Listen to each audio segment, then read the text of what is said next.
Welcome to Building Ancient Egypt. Constructed with bricks made of mud, most ancient Egyptian buildings were not permanent. Only religious temples and funerary monuments were meant to stand the ravages of time. For these very important structures, Egyptians used limestone, sandstone, and harder materials, such as granite, quartzite, and travertine. These heavy stone blocks were so prized that they were often transported from quarries located hundreds of kilometers away.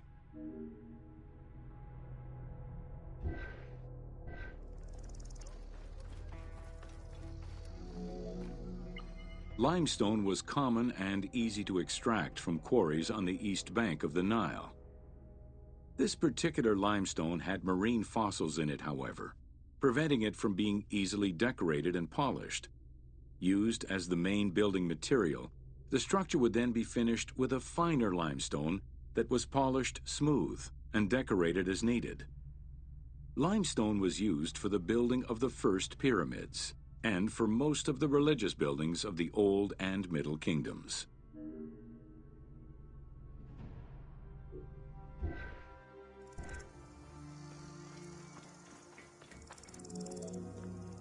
Ancient Egyptians preferred to use sedimentary rock beds or layers like sandstone and limestone because they were often easier to extract. The common method used to extract stone was the open-pit quarry. Stonecutters would find quality stone, shape, and dig it out on site. Open-pit quarries enabled many workers to work simultaneously on many blocks, which allowed for better productivity.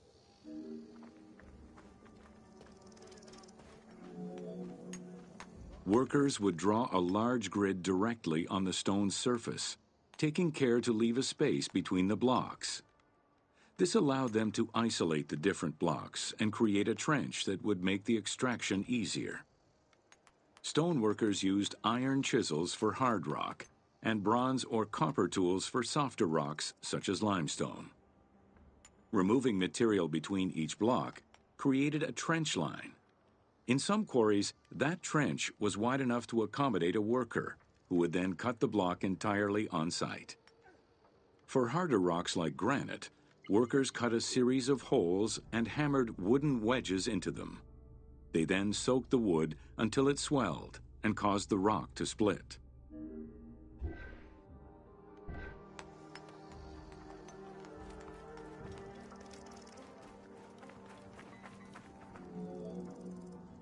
The gallery extraction technique was used when the desired rock was buried under layers of rubble. This method was often necessary in order to find the whiter and finer limestone required for a smoother finish. The first step was for the stoneworkers to create an access pit that would allow them to reach the desired wall of stone. Once a wall of quality stone was exposed, workers could then cut out smaller blocks. This pit required a descending platform. Designed like a stairway, it allowed them to free multiple galleries of blocks.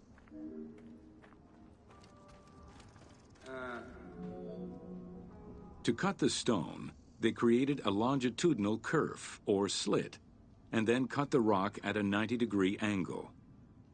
The lower side was determined along the geological layers or by using a horizontal cut. Wooden wedges were inserted in the rock and hammered in.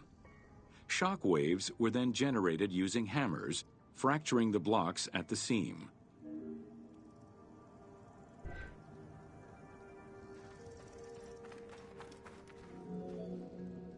To maintain the stability of these mining pits over the course of quarrying, workers would leave support sections of unexcavated rock.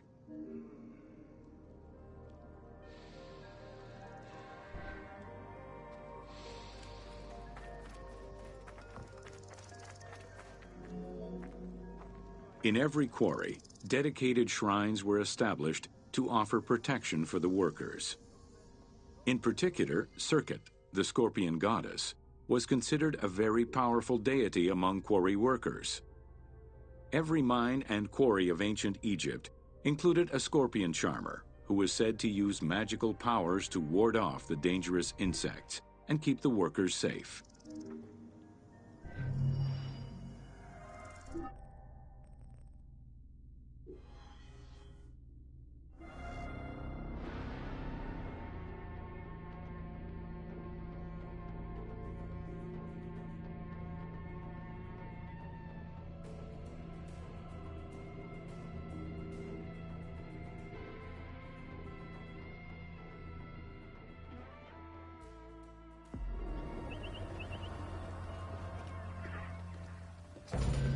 Welcome to Workers and Transport. Whether workers were employed for the pyramid construction or at the quarries, the government supplied food and housing. Workers for the pyramids and royal necropolises were housed in more permanent villages, such as the famous Deir el-Medina. Quarry workers had more temporary lodgings. All skill levels were needed and utilized, from basic work hands to prepare the gypsum, to brickmakers and sand carriers, to skilled stonemasons to shape the blocks.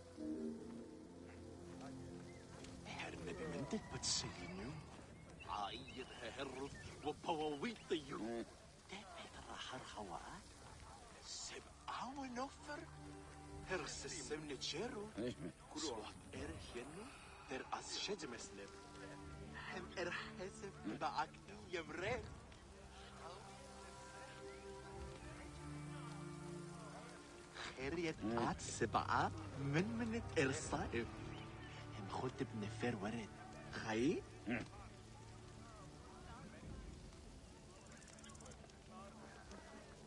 سبعة ونفر. Skilled architects and engineers were employed year-round, while support labor were often farmers who worked on the quarries or construction during the Nile's flood season. The basic laborers were hardworking and versatile. Many may have been farmers who joined the construction during the off-season. Hieroglyphs found in the work villages listed assigned job titles.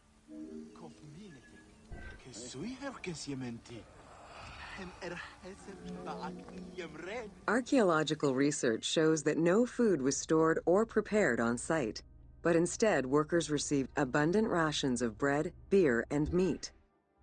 These rations were taken care of by an administration outside the village.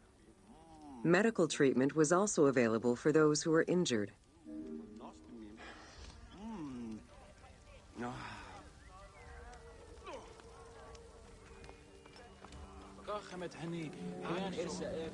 While some quarries were close to the Nile, others were located across the desert and required long expeditions. These expeditions were sanctioned by the state. They involved complex logistics and required many participants.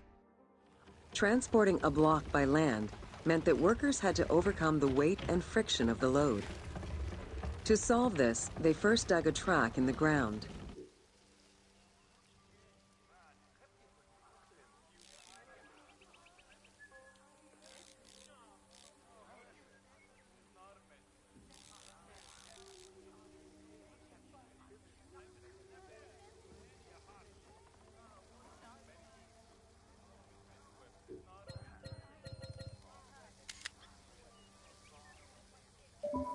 This path was sometimes reinforced with rails upon which a sled, used to ferry the blocks, would be pulled.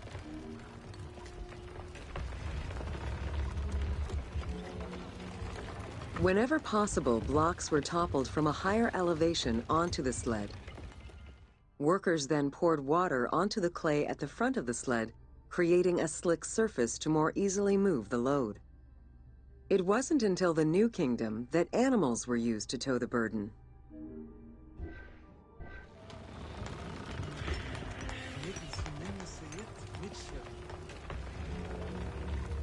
During flood season, the Nile was at its largest and deepest, which allowed the transportation of the heaviest and biggest loads. Quarries close to the river had troughs dug out to deliver the stones to the shoreline. Harbors and wharfs situated at the river's edge allowed the transfer of materials and supplies. Harbor warehouses accommodated additional stocks of stone so that they were available for the winter sailing season.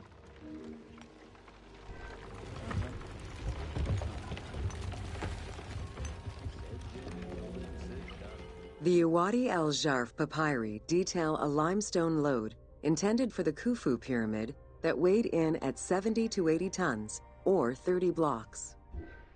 One papyrus is a fragment from a foreman's notes taken while working on the Great Pyramid. It details the transportation of limestone blocks from the Tura quarries to the construction site of the pyramid. The other papyri are shipping logs containing archives of the sailors assigned to sail the Red Sea and the Nile.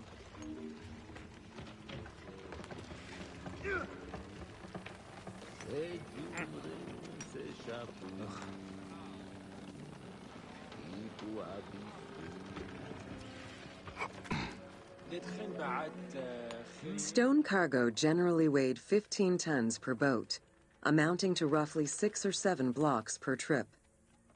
For heavier loads such as obelisks, monolithic pillars, or gigantic statues, larger boats were used. These transports are the ones typically showcased on temple walls.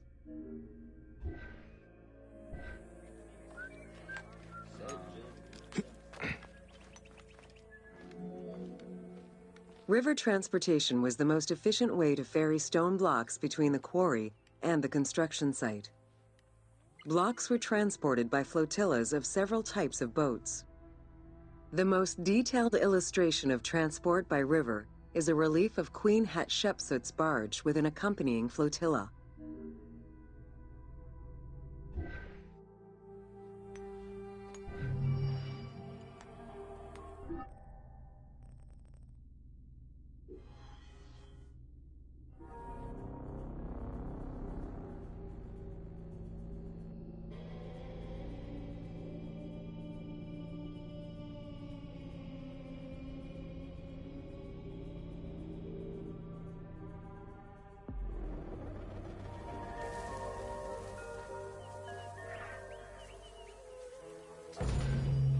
Welcome to Agriculture and Seasons.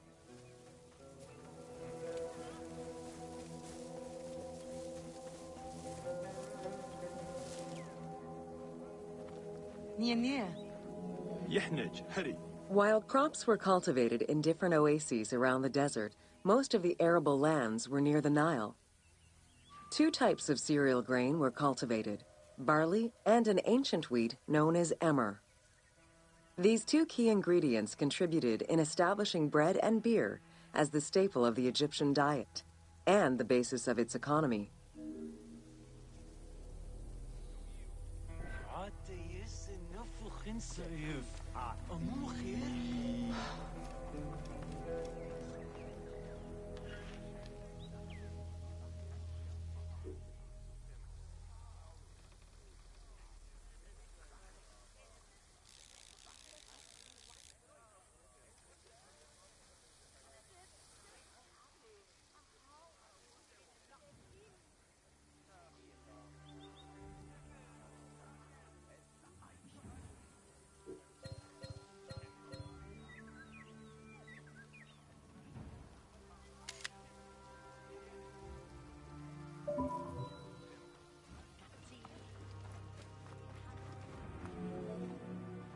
The Ptolemaic era created an agricultural revolution with the introduction of advanced agricultural techniques and new grain types such as rice, durum wheat, and pearl millet. The resulting agricultural mass production greatly increased the economy of ancient Egypt.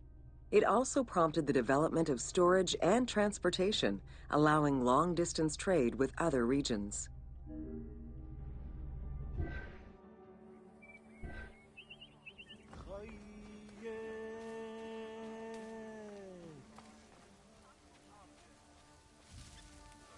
نية ينجهري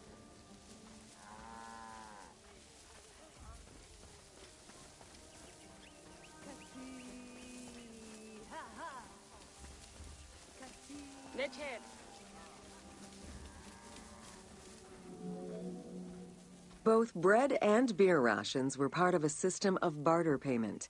The state used those goods to pay wages for those who worked in the quarries and at the construction sites. Beer was so important to ancient Egyptians, they had a goddess of beer brewing, Tenenet. Tenenet is seen in many paintings and sculptures with beer, and women are depicted as the primary beer makers.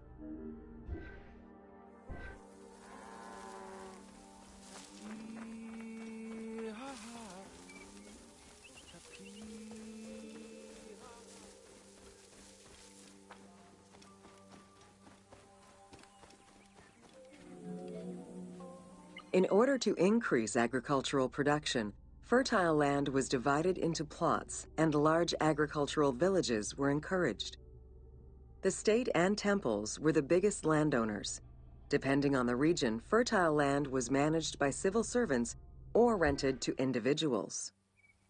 Ancient Egyptians relied on rudimentary tools for land cultivation. Soil was broken down with hoes, and wing plows were used to make furrows.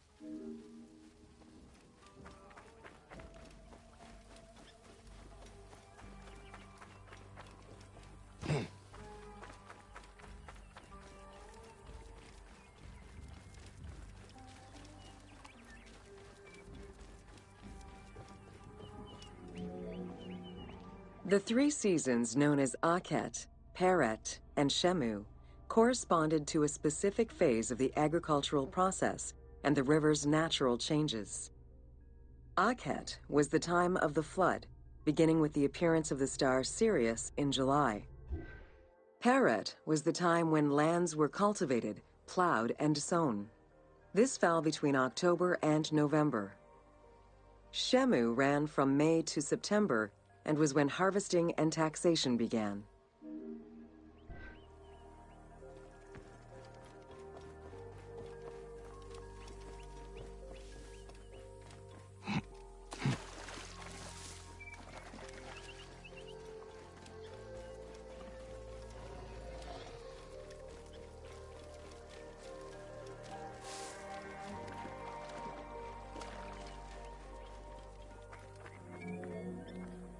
The pharaoh's duty was to uphold order against chaos and provide for his people.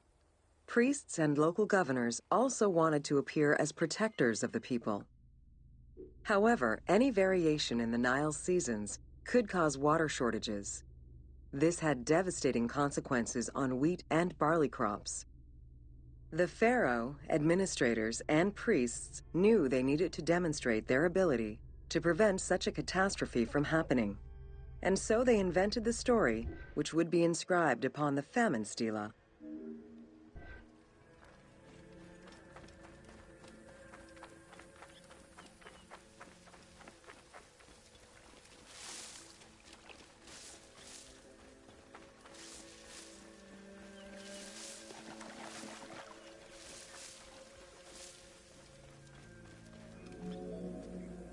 The story begins with the pharaoh worried for his people.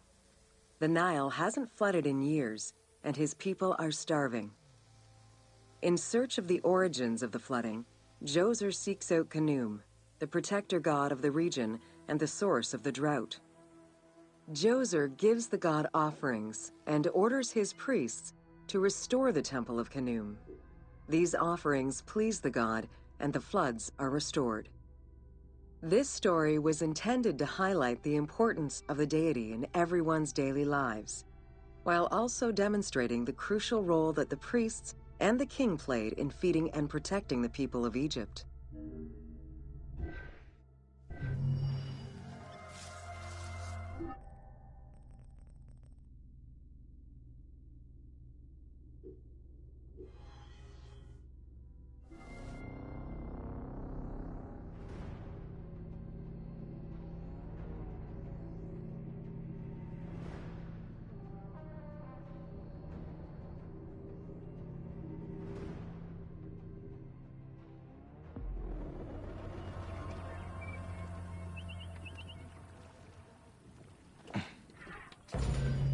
Welcome to Ancient Egyptian Cultivation.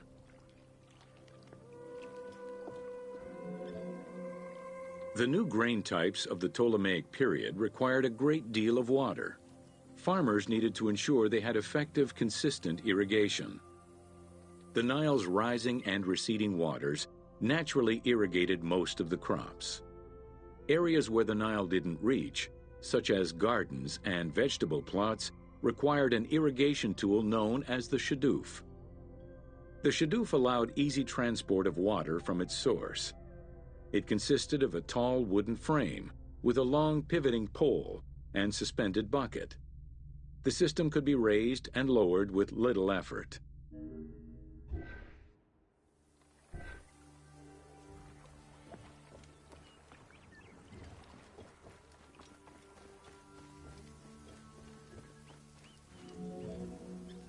Later, a sakya, or water wheel, was invented. The sakya needed animals to turn the wheel, which rotated buckets through the water. It drew the water to an elevation of 3.5 meters and enabled a great deal of control over the irrigation process. This improvement supplied larger areas and thus resulted in larger harvests.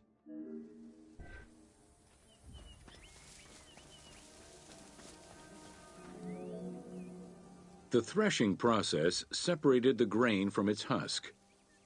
Workers would spread the ears on clean ground. Oxen, cows, or donkeys were then guided back and forth to trample the grain. This continuous movement worked the grain loose while preventing the animals from eating it. Unwanted chaff and straw were swept away, or gathered and added to the mud used to make bricks, to make them stronger.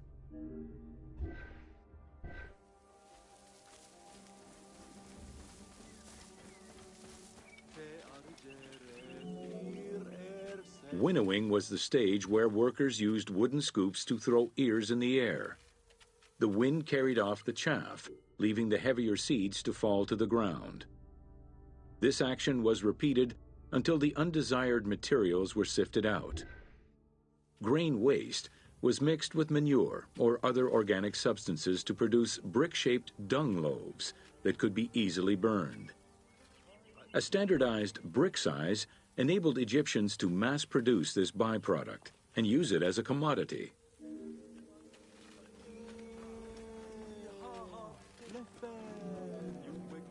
Transporting large amounts of grain required ships equipped to carry heavy loads. These goods were moved during the Nile's flooding season, when the river was deep enough for large ships. The transports stopped at checkpoints to accommodate customs and police controls, as well as for technical requirements and weather conditions.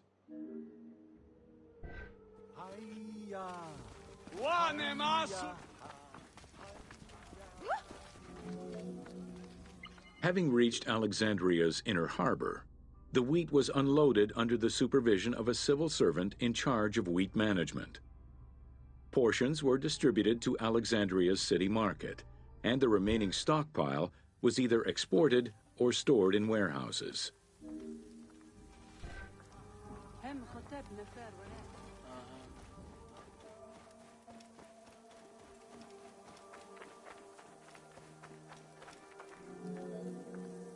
Grain storage facilities were located across all of Egypt. Temples and institutions had large silos, while individual houses had storage sheds. In some houses, arched cellars were built into the foundations. These watertight chambers were accessible from the ground floor through a trapdoor. Royal granaries acted as the storehouse and distribution centers and managed state payments to civil servants, soldiers, and the police. Though plastered on the inside, silos weren't completely sealed and so remained susceptible to mice infestations.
When the grain was ready for processing, it was poured into bowls and pounded into a coarse flour. That flour was then passed through a sieve to make it of finer quality and further ground between stones. Ancient Egyptians did not stock flour. Instead, fresh grain was portioned out each time to produce flour as it was needed.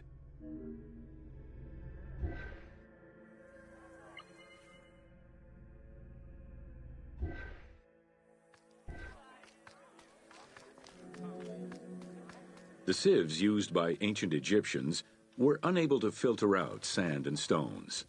Grit often passed into the flour, causing long-term tooth abrasions among all classes of Egyptians.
Welcome to Domesticated Animals of Ancient Egypt. Agriculture and domesticated livestock were introduced 6,000 years ago. Archaeologists have found traces of cattle, donkeys, pigs, and dogs. Dromedary are thought to have been introduced during the Persian invasion.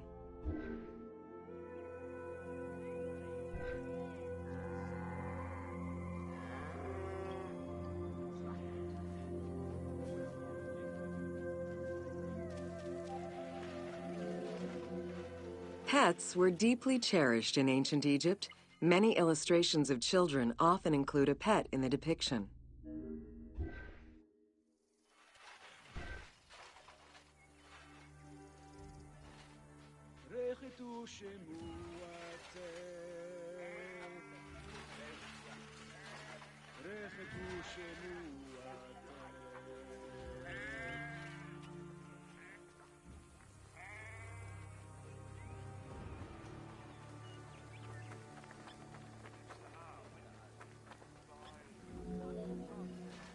One of ancient Egypt's most iconic animals, the cat, wasn't adopted into their daily life until the Middle Kingdom.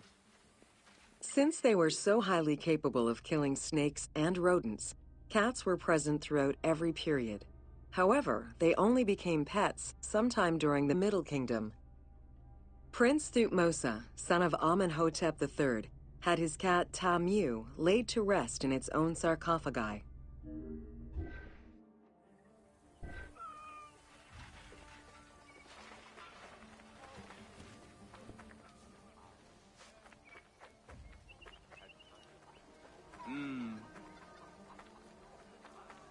Samu!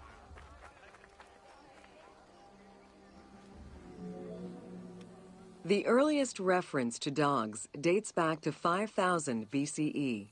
They were popular pets as they helped hunters and protected herds. They were closely linked to Anubis, the jackal-headed god. Baboons, monkeys, and even falcons were tamed as pets. Each was mummified and buried with as much ceremony as any.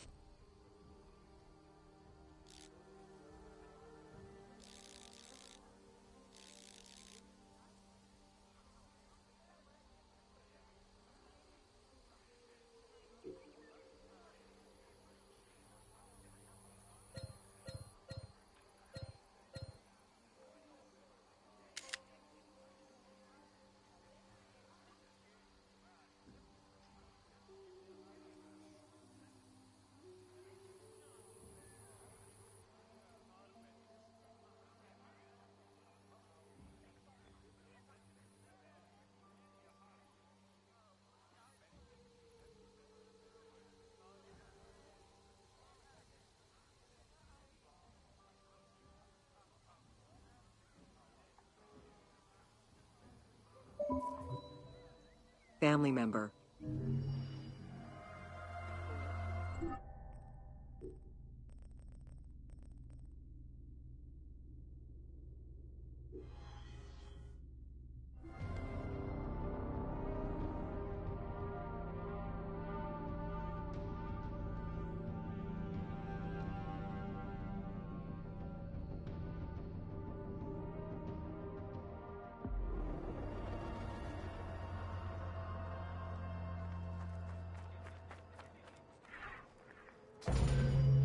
Welcome to Ancient Egyptian Medicine. Evidence of advanced medical procedures have been found on mummies, and ancient Egyptians left detailed medical writings from diagnosis to follow-up treatment. One of the oldest known surgical studies is the Edwin Smith Papyrus. It's one of the first documents in history that notes an association between the integrity of the brain and cognitive functions, including cases of ocular complications and paralysis following head trauma. Vinegar-treated marble stone from Memphis was used as an anesthetic.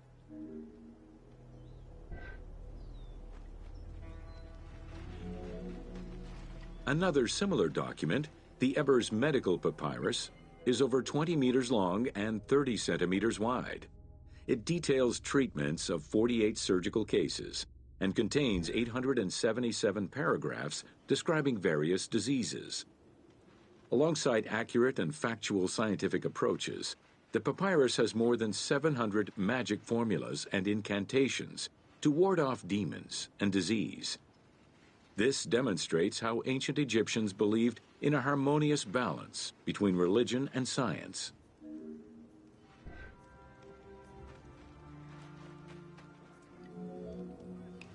Remedies were considered as medicine and carried by doctors and priests. Village doctors often had another job alongside their medical duties and the preparation of medicines. A cure for blindness was made of fermented honey, ochre, and coal. The science behind it was that honey functioned as an antiseptic and antibacterial, while ochre would reduce the swelling. All of their knowledge did not always suffice. Ramses II died of an infection caused by an abscessed tooth.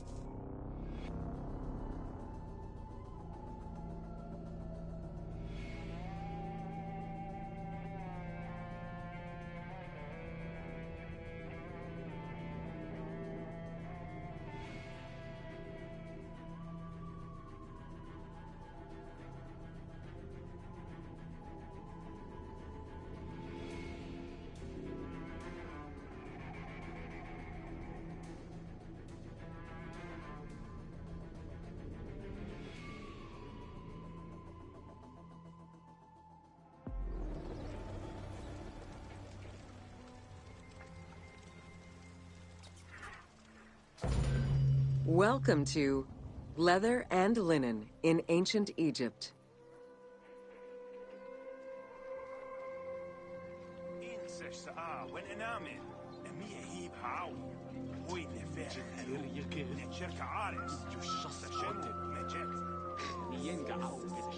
Tanning, a process which dates from prehistoric times, was present although not highly valued in Egypt due to the heat. Leather was reserved mainly for things such as sandals, leather bags, dagger sheaths, quivers, and other similar items. Leopard hides, unlike regular leather, were highly valued and usually worn by priests.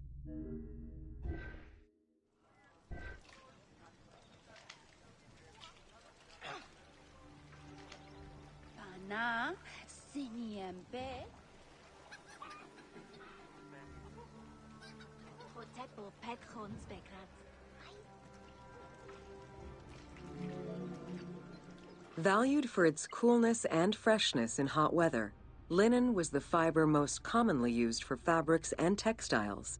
It was produced from flax, which was plentiful in Egypt. Fibers were usually dyed before weaving.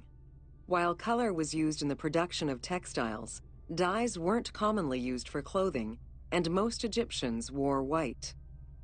The color represented spiritual purity, a goal to reach for every day of one's mortal life.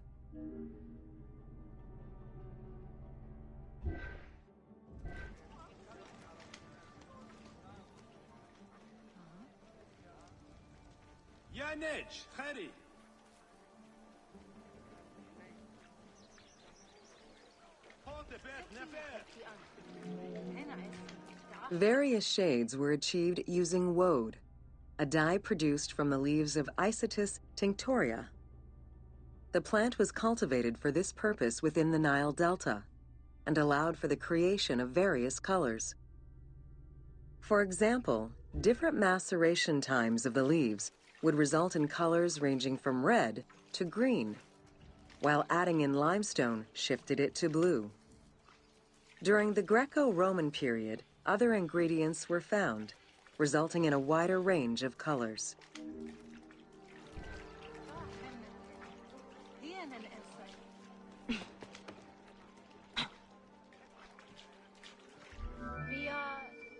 This area's style is strongly influenced by the dye baths and tanneries of modern-day Fes in Morocco. This helped Ubisoft envision what such locations might have been like in ancient Egypt. While this tannery is within the city walls, back then they were often found outside the city boundaries. The tanner's trade was considered off-putting by the Greeks, as all these operations resulted in noxious smells.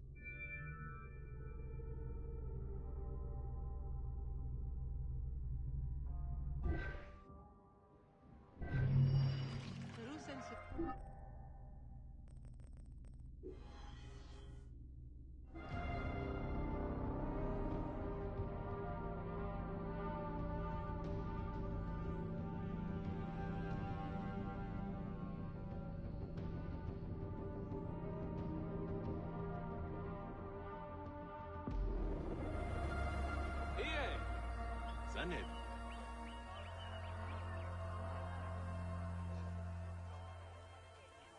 هي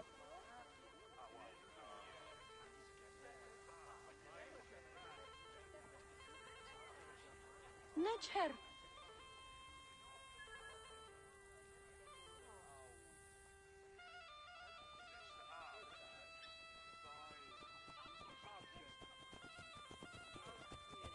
نية إنك أخا. Welcome to Ancient Egyptian Fashions.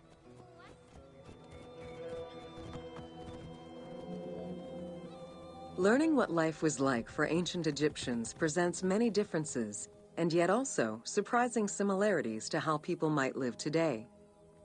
Understanding the daily lives of regular citizens so many thousands of years ago is ultimately what connects us as human beings.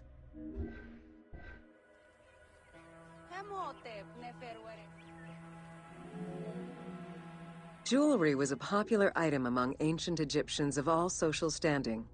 Both men and women wore earrings, rings, and bracelets. Status determined how much jewelry a person wore and what it was made of. Common folk wore pearl necklaces, simple bracelets, and leather bangles.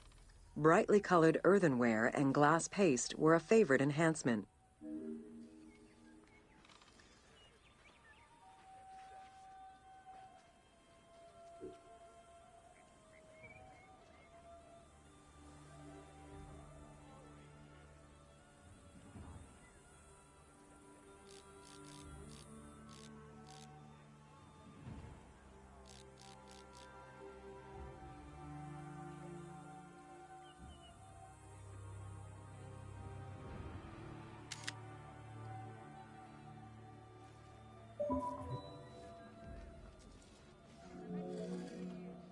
The jewelry of the elite was made from gold, silver, and other precious stones. Because gold never lost its shine, it was considered akin to the flesh of the gods. Wide jeweled collars were a favorite. Made with rows of beads formed into patterns of animals or flowers, the soft chiming sounds they made were thought to appease the gods. Sonak,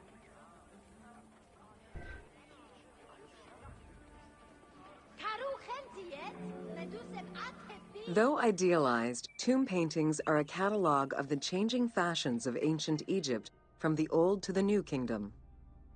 Egyptians took appearance and cleanliness very seriously and were diligent about their fashion, hair, and jewelry as well as their grooming habits.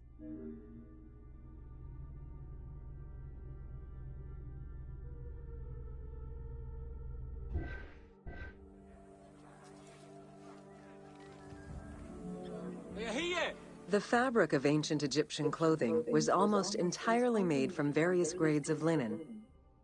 Linen was commonly white, draped over the body, and cinched at the waist, though some garments were sewn or tailored. Wealthy men wore long tunics, loincloths, or kilts, while poor men only wore loincloths. Women wore long dresses, with differences residing in the quality of the fabric, depending on social status. Egyptians commonly went barefoot, but could also wear sandals made from papyrus fiber or leather.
Cosmetics, including concoctions to prevent body odor and bad breath, were an integral part of everyday life for Egyptians.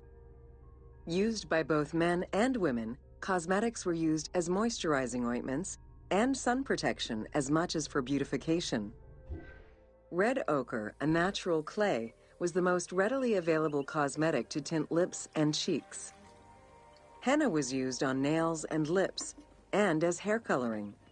It was also favored by richer women to decorate their palms and the soles of their feet.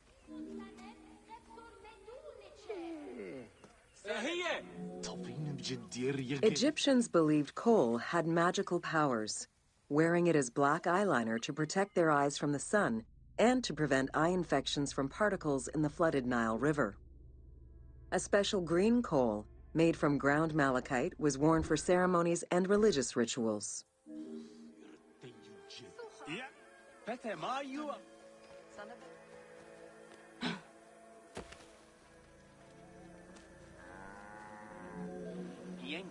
Women and teenage girls wore their hair long and often braided. Wealthier women included carved combs or hairpins. The length of men's hair rarely dropped past the shoulders. They were mostly clean-shaven during the dynastic period, a trend began by the elite and soon adopted by the general populace. Queen Hatshepsut donned an artificial beard when she became pharaoh.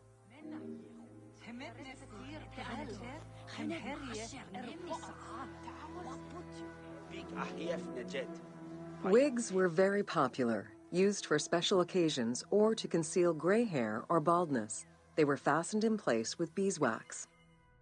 The most expensive wigs were made from human hair and reserved for royalty. Other wigs were composed of linen, wool, or animal hair.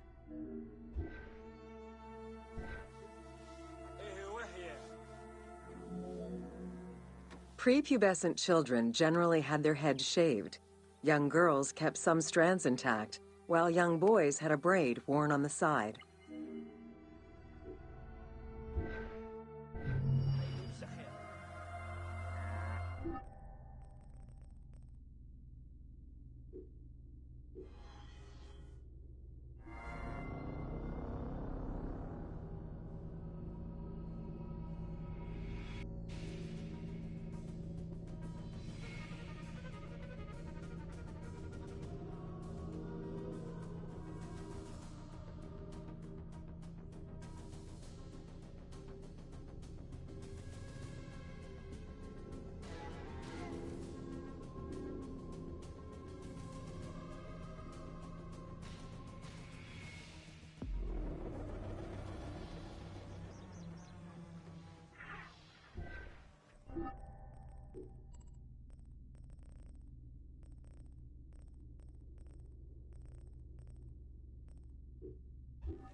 إرحسف بعك يمرك. Welcome to... It was under the watchful eye of Ptah of Memphis, the god of craft and architecture, that ancient Egyptians developed the unique rendition of the world they lived in. However, it is vital to understand that their view of art, and those who created it, was likely very dissimilar to the modern concept of the word. Instead of artists, the creative culture had skilled and respected artisans. The most significant categories of specialties for crafters were drawing, painting, sculpture, and metalworking.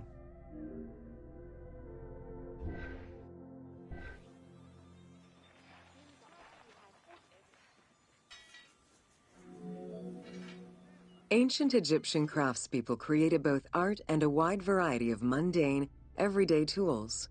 Every item created had a specific purpose and was produced by anonymous artisans who worked alone or with a team. Most crafts, such as pottery and metalworking, were utilized for everyday items. Luxury goods and artwork illustrations served temple rituals and were not meant for public display. Artisans rarely signed their names to the work, though they were clearly aware that they possessed a unique skill and talent for the task.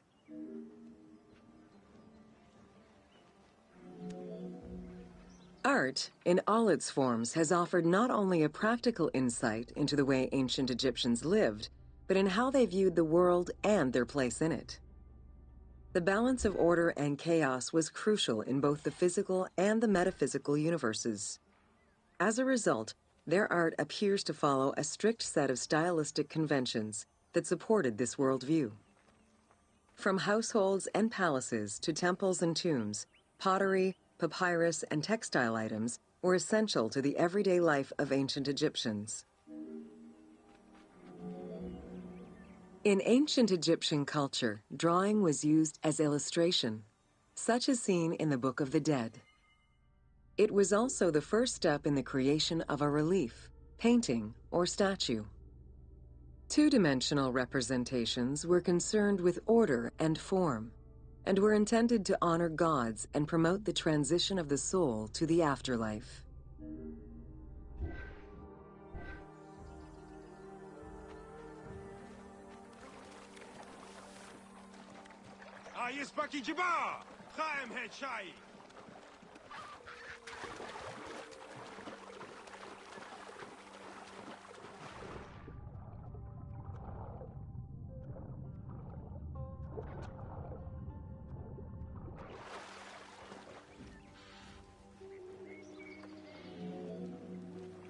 Stylistically, Egyptians were concerned with the depiction of the human form's inner self.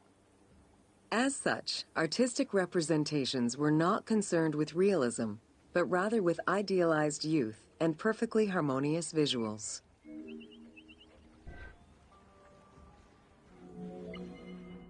Stylistically, Egyptians were concerned with the depiction of the human form's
inner self. As such, artistic representations were not concerned with realism. An exception to this were scenes depicting hunting and battle, where the environment and enemies moved in lively, even chaotic ways. Animals and foes were depicted piled up, as if describing chaos, with Egyptians standing in solemn, disciplined poses, bringing order to the scene.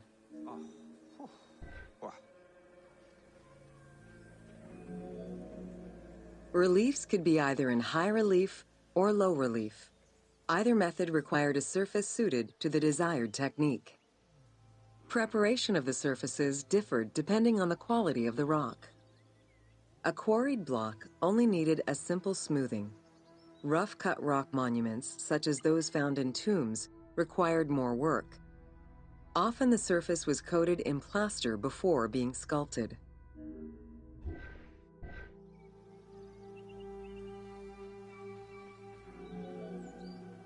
For reliefs, preliminary sketches were drawn in red, then framed with a red grid to position the elements of the scenes. Corrected sketches were in black, and once approved, the scene was ready to be carved. This method likely explains the name given to relief makers, the one who draws the outlines.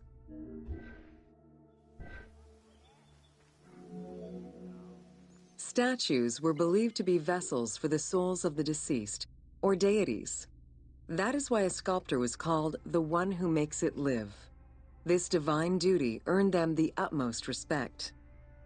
As with a relief, creation of a sculpture began with a drawing.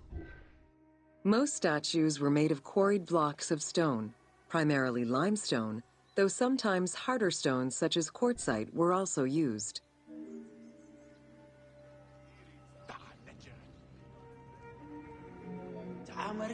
In ancient Egypt, the profession of crafter was organized and relied on a specific hierarchy. Most artisans depended on an institution to provide them with raw materials. There were 3 working levels for craftsmanship: domestic, large estates, and within palace and temple workshops. Some royal workshops, at their largest, covered an area of about 2.8 square kilometers in size.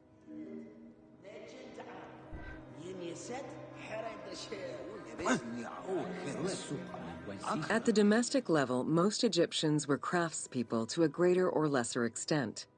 The ability to repair tools was a daily necessity. Crafted everyday items could also be bartered for at the local market.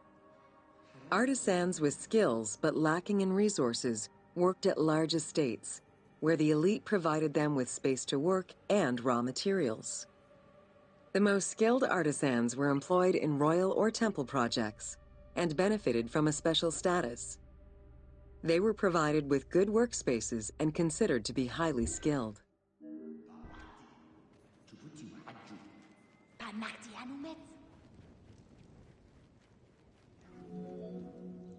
An ancient text known as the Satires of Trades has a number of descriptive summaries that offer teasing glimpses into how artisans were perceived.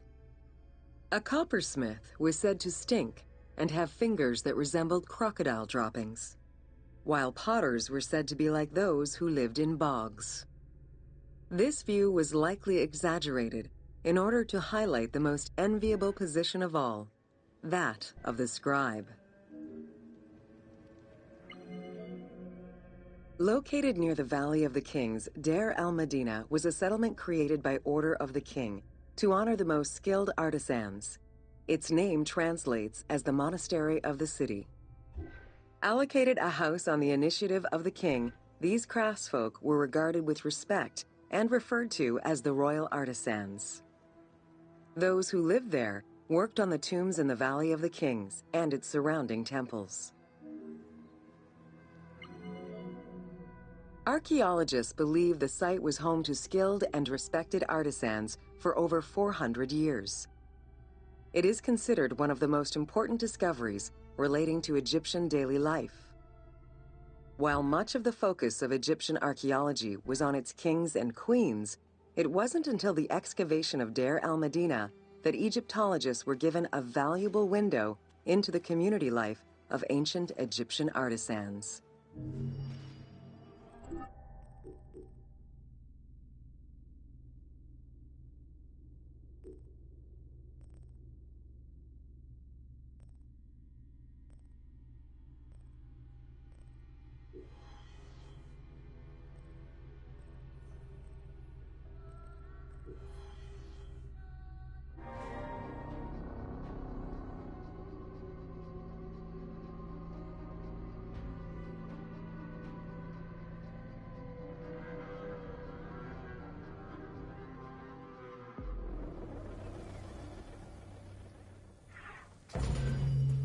Welcome to Evolution of Pottery in Ancient Egypt.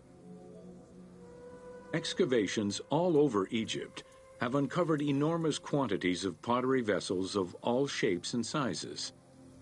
The production of pottery was mainly confined to the outskirts of settlements due to the materials required and to keep the kiln smoke away from inhabited spaces. The function of the product determined the selection of the raw material, its treatment, its form, as well as the finishing of the surface. Pottery was essential to ancient Egyptians' daily lives. It was used in all aspects of life, from the storage of grains and liquids to containers within the tombs of necropolises. The most common pottery was made from Nile silt that resulted in a reddish-brown clay. Limestone clay, which made for more attractive pottery, was only found in Upper Egypt. Early pots were made from pinched or coiled clay.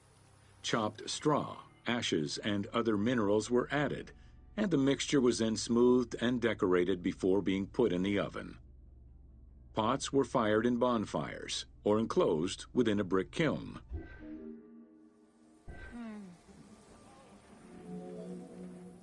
The potter's wheel was utilized during the Old Kingdom. Pottery became smoother and more polished, similar to river stones. It was decorated primarily in red pigment, with the black color achieved by exposing it to smoke. Pottery workshops were attached to palaces or temples, and around the late period, specialized workshops began to appear.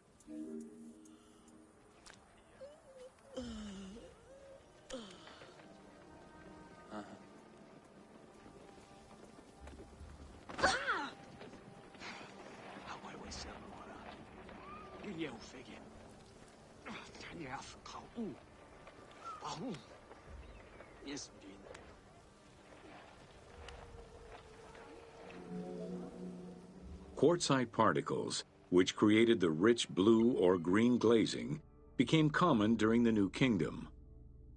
Mediterranean motifs and tin-based glazing came with the Greco-Roman era.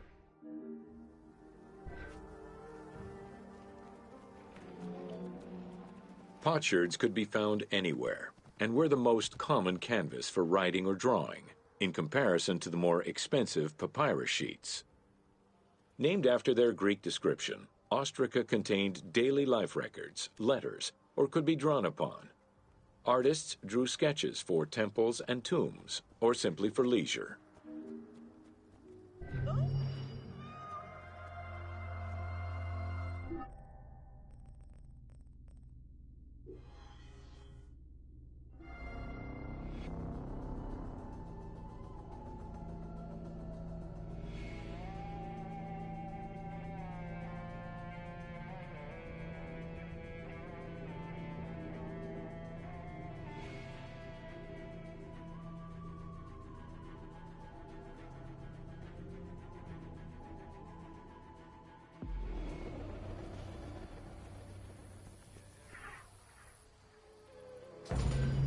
Welcome to the Egyptian household.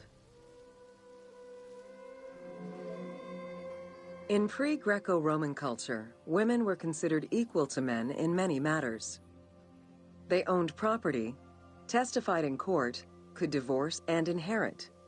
Until the Greeks and Romans restricted their rights, Egyptian women could take over their deceased husband's trade. Marriage contracts included mentions of allowances and items of value brought to the marriage by the woman, which would forever belong to her.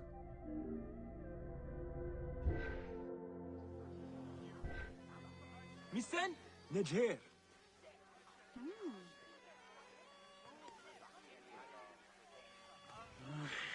حنيتني سومنا سيت نتشر بعك الدب حنير السساف حين ردت بوي حين حريت نتجر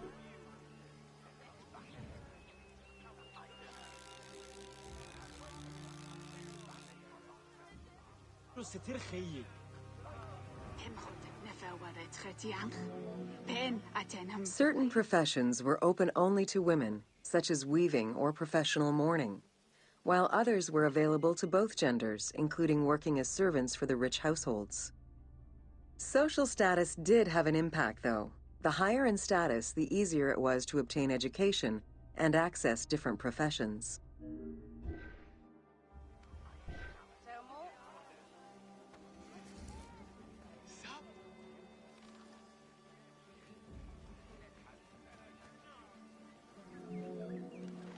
Homes were generally composed of 3 rooms. First, there was the entrance, furnished with a small bench of brick, probably intended for a statue and protective divinity. Then there was the ceremonial room, meant to receive guests. The last room was either a bedroom or kitchen. Furniture consisted of basic chairs, chests, and storage. Tables were not used for family dinners. Instead, each individual had a small table of their own.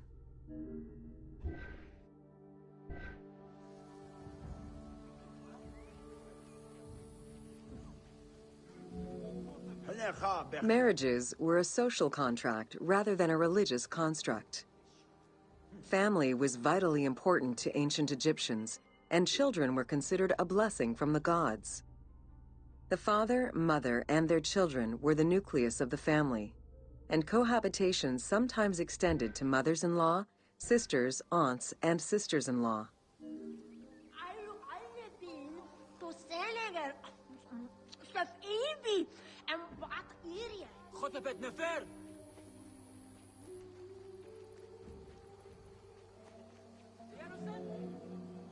Status and wealth played a large role in the style and size of ancient Egyptian homes. Commoners' houses were built with sun-baked mud bricks. Wealthier homes were often painted in white and decorated with various motifs.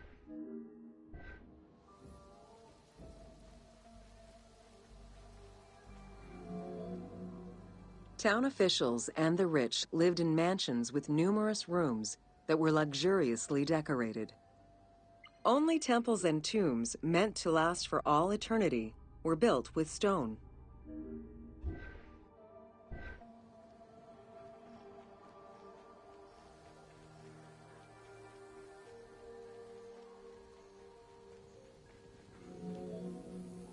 Funeral stone inscriptions focused on the main member of a household.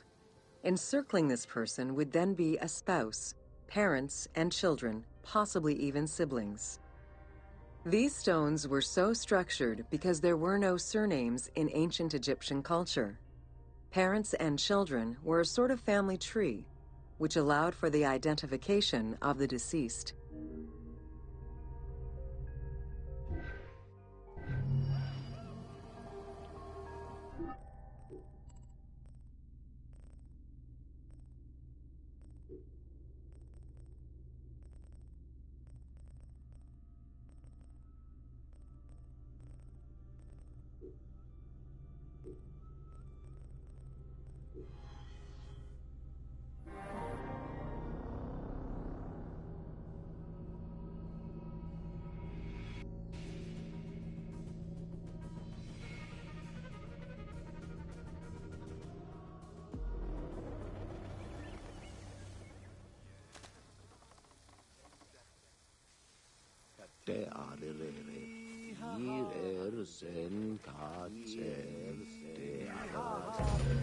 Welcome to Wine in Ancient Egypt.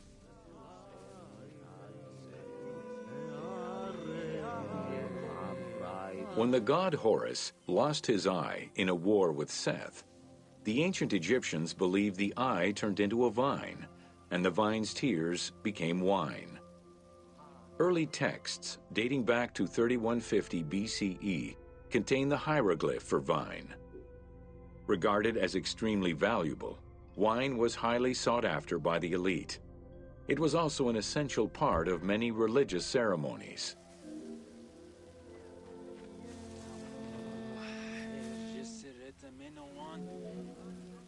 A millennia-old tradition, grape cultivation and wine production was regimented in the way typical of ancient Egyptian bureaucracy.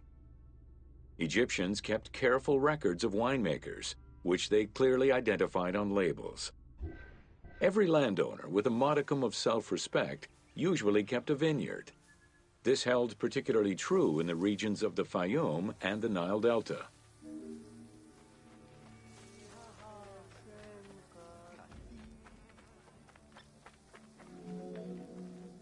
Documentation shows that only certain craftsfolk were allowed to provide the containers required to store and transport wine. That and rigorous quality control checks established for every step of wine production shows that ancient Egyptians knew that the quality and longevity of wine could easily be affected by any number of variables, which they paid careful attention to.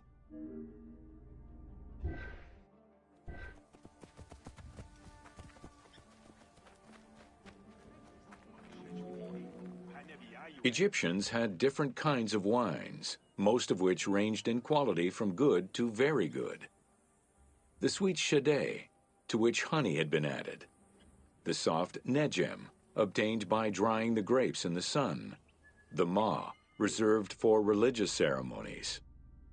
And finally there was the peyor, the mediocre-rated wine, resulting from the second pressing of grapes and reserved for a less discerning palate.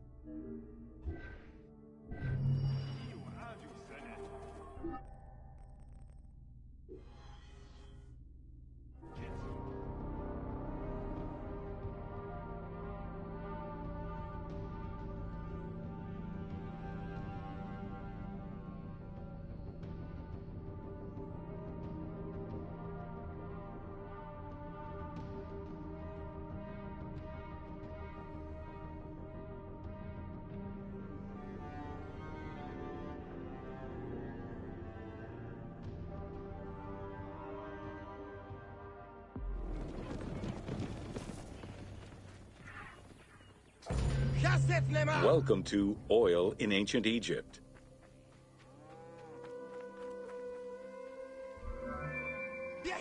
Castor, sesame, and moringa were the source of the most common oils in ancient Egypt. Oil was used for various purposes: cosmetics, medical treatments, nutrition, perfume, athletics, and rituals, to name a few.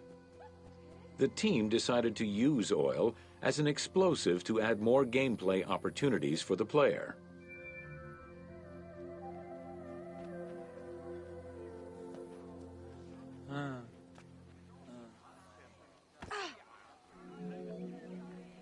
Ancient Egyptians originally used castor oil in wick lamps, but also for cosmetics, such as facial and hair treatments.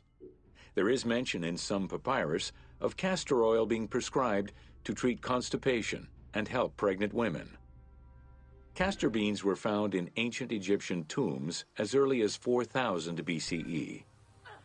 Castor oil was made by pressing the beans from the plant of the same name.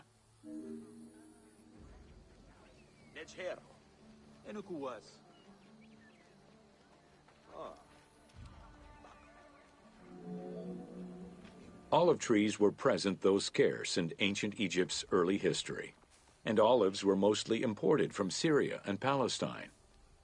Their use and cultivation remained uncommon until the mass arrival of Greek settlers during the reign of the Ptolemies, when demand increased sharply. Olive trees were normally found in the region of the Fayum and the lands surrounding Alexandria.